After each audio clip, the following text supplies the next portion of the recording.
7. mars 1931 klifruðum við bræður mínir og systir upp jökulinn í fyrsta skipti.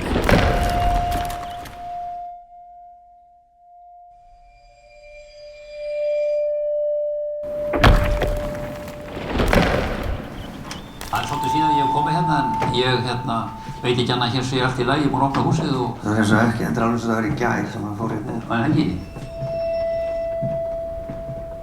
Já, ég man þegar ég kom fyrst, þá var ég bara 7 ára, eitthvað svoleiðis, 7, 8. Töluðu alltaf svona eins og jökullinn væri lifandi vera.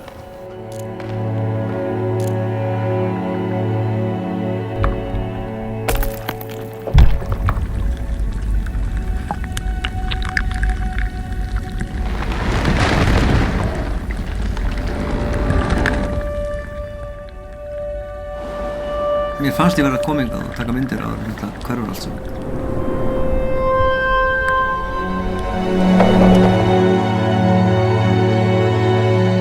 Við sjóndeildarhring var lágur þokubakki og voru litbrigðin hans skýr og falleg.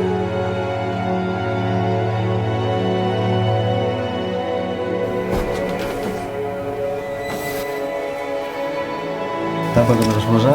Og hérna er væntanlega bæði einhverjar jöklamælingar og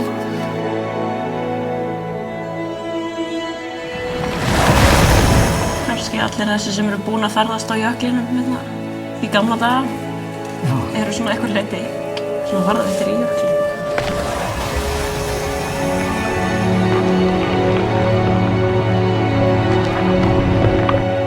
Það var giftust ekki og var enginn afkomandi.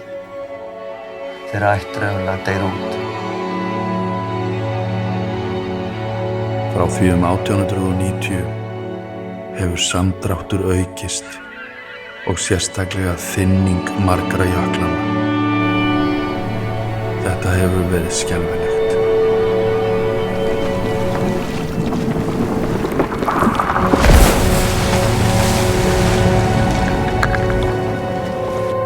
Hef farið yfir minnismiða mína dýpi lónsins. Því stærra sem lónið er, því minni er jökullinn.